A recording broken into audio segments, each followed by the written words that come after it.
Hello friends, എല്ലാവർക്കും നമസ്കാരം. ഇപ്പോൾ വളരെ സന്തോഷത്തിലാണ്.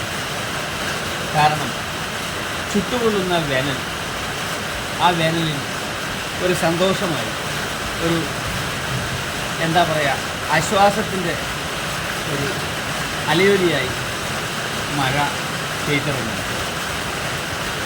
മരുഭൂമിയിൽ അകപ്പെട്ട ഒരു തുള്ളി വെള്ളം കിട്ടിയാൽ എങ്ങനെയായിരിക്കും? ഇതാ ഇപ്പോൾ ചുട്ടുകൊള്ളുന്ന വേനലിൽ നല്ല മഴ പെയ്തിറങ്ങുമ്പോൾ മനസ്സിൽ ഒരു കുളിരാണ്.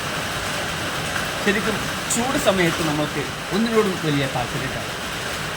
എന്നാൽ പ്രകൃതിയിൽ കുറച്ച് കുളിരണിഞ്ഞ സമയമാണ് നമ്മുടെ മനസ്സിന് ഒരു പോസിറ്റീവ് എനർജിയാണ്. ഇപ്പോൾ ചുട്ടുകൊള്ളുന്ന ആ ഒരു പ്രകൃതിയും കൂടി മനസ്സ് വിങ്ങിപ്പൊട്ടിയ അന്തരീക്ഷത്തിലാണ് ഇങ്ങനെ മഴ പെയ്തത്.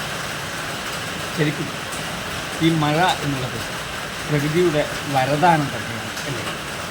മഴയില്ലാത്ത ഒരു അവസ്ഥ ലോകത്തുണ്ടായെങ്കിൽ ജലം എന്നുള്ളത് ഒരു ജീവനെ സംബന്ധിച്ചിടത്തോളം വളരെയധികം പ്രധാനപ്പെട്ടതാണ്. ഏതായാലും ഈ ഒരു നല്ലൊരു മഴ കിട്ടിയതിൻ്റെ സന്തോഷത്തിലാണ് എൻ്റെ പ്രിയപ്പെട്ട സുഹൃത്തുക്കളിൽ ഈ വീഡിയോ ഞാൻ പങ്കുവെക്കുന്നത്. പുതുമഴയായി വന്നു നീ, ഉലകം കൊണ്ടു പൊതിഞ്ഞു നീ, ഒരു മനസ്സായി നാം. എല്ലാവർക്കും നമസ്കാരം. എൻ്റെ ചാനൽ ഇഷ്ടമായാൽ നിങ്ങൾ വിലപ്പെട്ട അഭിപ്രായങ്ങളും അതുപോലെ സബ്സ്ക്രൈബ് ചെയ്യുക. എല്ലാവർക്കും നല്ലൊരു